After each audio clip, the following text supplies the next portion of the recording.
Good evening, folks. Thanks for joining us on this first webinar. I'm Brett Todd with SLX Life, and we're here tonight to talk about any and all things real estate in the Brockville and Thousand Islands region. I'm joined by Jeff Liston, a local broker and a good friend of mine going back to, well, too many years, I guess. Probably back to about grade 5 or 6, I think, actually. It's a long time ago now. Jeff's a longtime broker here in Brockville with Home Life DLK, and thanks for joining us tonight, Jeff. Thanks for having me. And so we're just going to go over just some basics about the real estate market in our area with our expert here, Mr. Liston.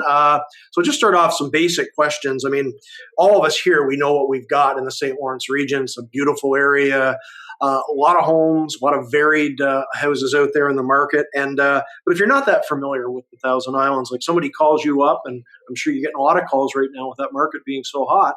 Somebody calls you up, what do you say to them? How do you introduce what we have here to someone new? Well, I've been in the area my whole life, so 50 years. I love it. No interest in going anywhere. So I guess the area, there's everything. There's everything you could want. Close, right on the St. Lawrence River. So pre-COVID, you had access to the States, was handy. You're fairly close to Ottawa. You're not far going to Toronto or Montreal. So if you like the big city and going for something just for a change, you're close enough. But you're in a small town, and that's what I like. So, you can have a hobby farm. You could live in, the north end of Brockville has suburbs, which is typical families, great place to raise kids. If you're more traditional, like Victorian style homes and the Brockville, Prescott, it's an older settlement area. So you have those homes with all the tradition. So it gives a wide range of everything in the area.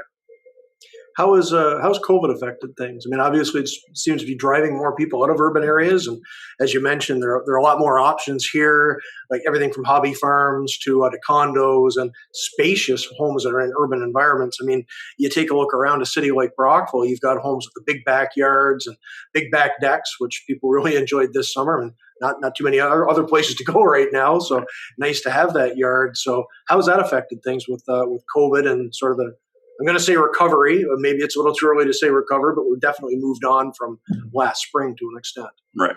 So COVID, when it first hit, everybody was in every industry. We were the same way in real estate. We didn't know what was going to happen. We had a really slow down. So March, April, May, which is typically high end for us. That's when people are getting their houses on the market, the spring rush. We did not have that. There was a few houses left over. People that were putting their houses on, most people were afraid to. So it kind of slowed everything down. Since then, there's been a catch up. So the market this year in our area has been pretty much on pace as of the end of September as to what it was last year. So we're going to do pretty much the same numbers as sales. And that goes for Prescott, Brockville, all the communities in our area. Yeah.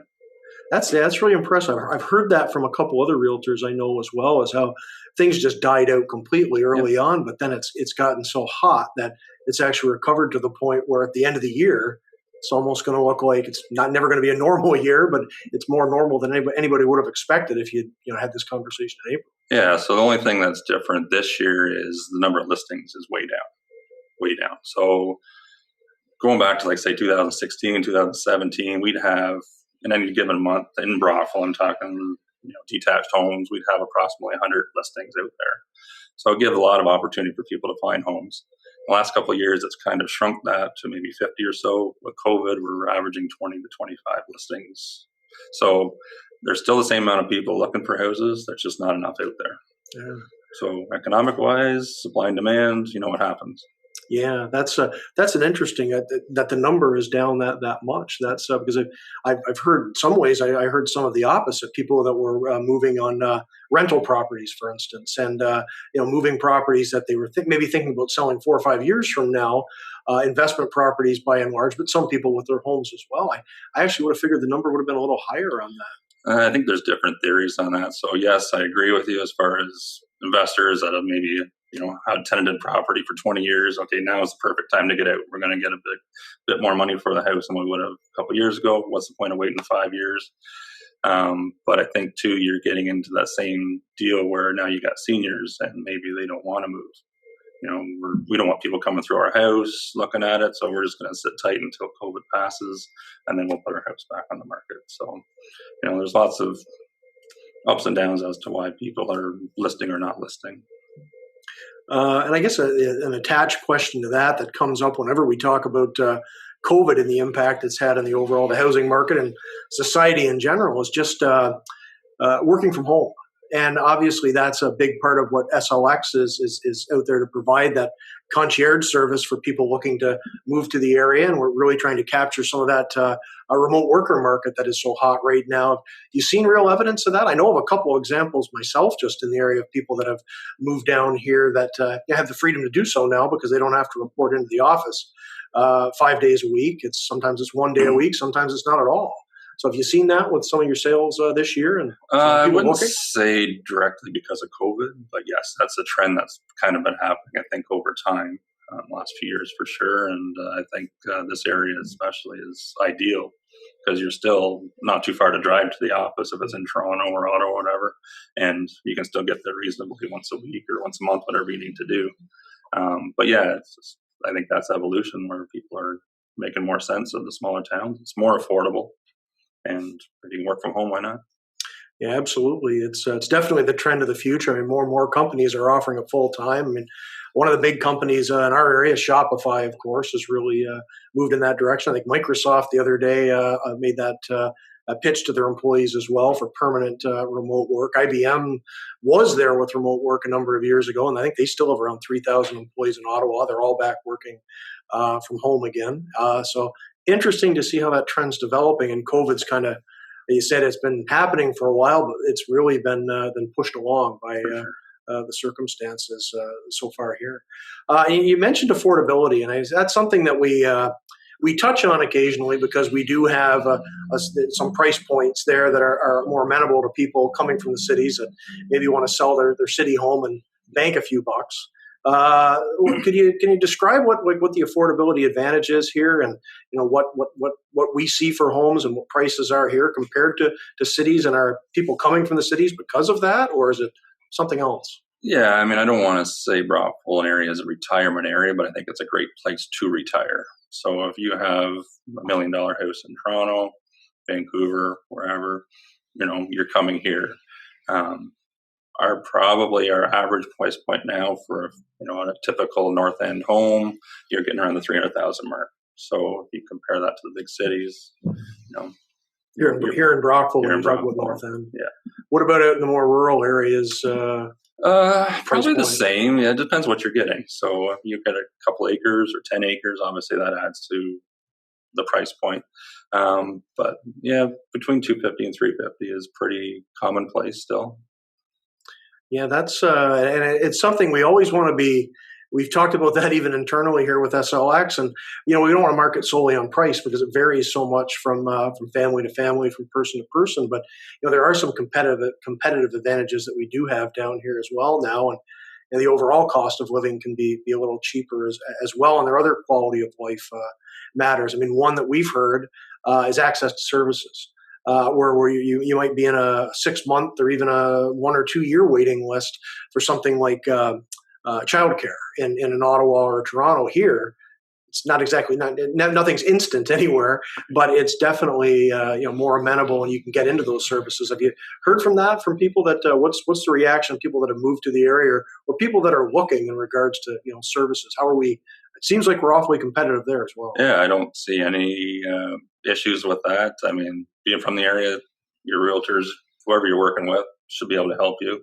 They have lots of contacts, so whether it's daycare, schools, finding whatever you need, that's our job, and haven't really been unsuccessful in those avenues. So I think we're doing pretty good competitive-wise. Yeah, that's always good to hear, and just one of those things we take it for granted a bit, is we've basically, for sure, you and I have lived in the area for most of our lives, and that's one of the things we founded SLX on as well. We've got people that care about the region and want to see it grow, and kind of letting other people in on this hidden gem that we have down here.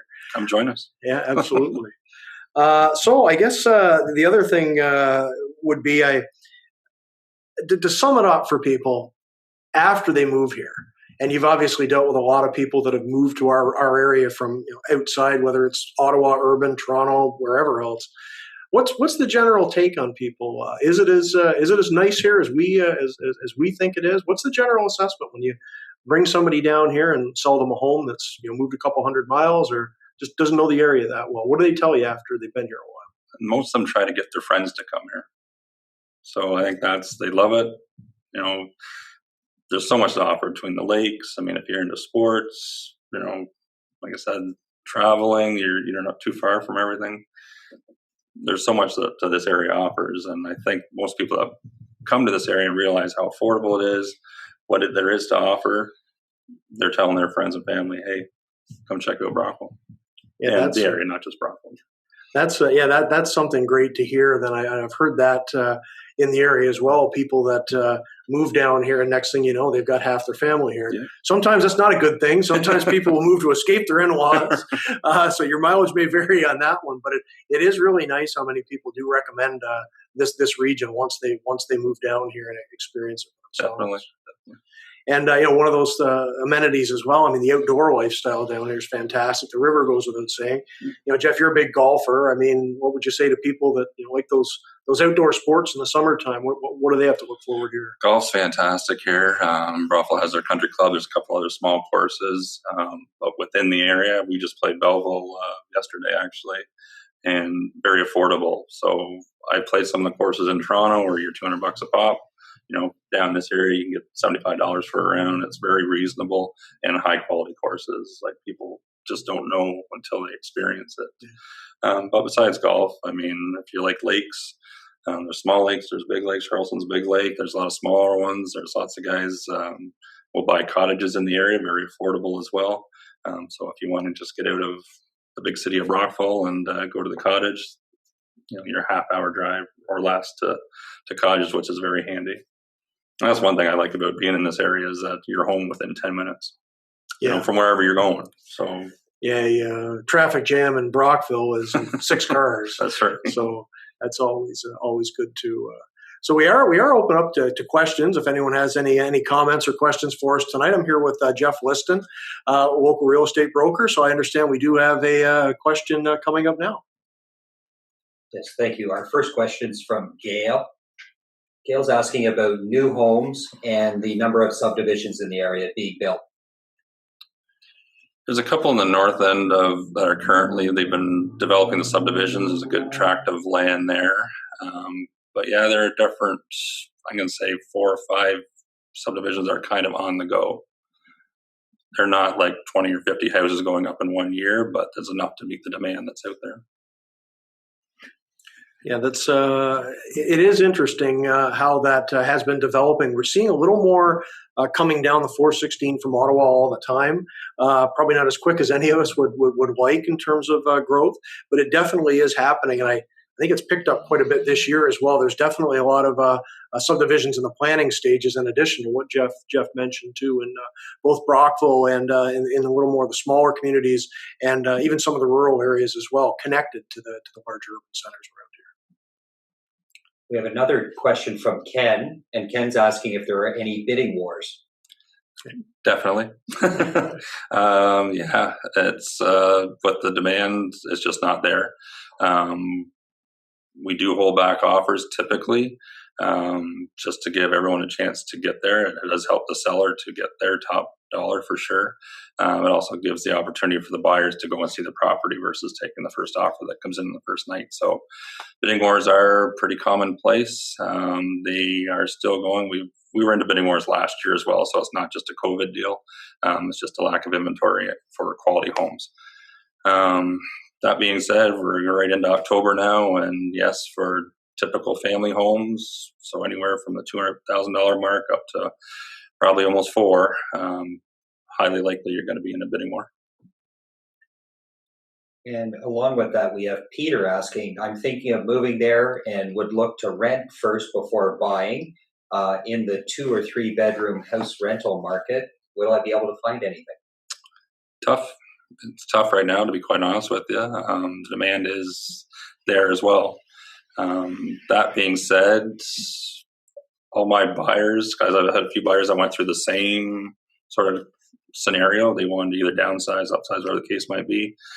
I basically told them they have to sell their house first and before they buy. That's basically the process that we have to go through. So that being said, is they need to find interim accommodations, which obviously is part and parcel with rentals.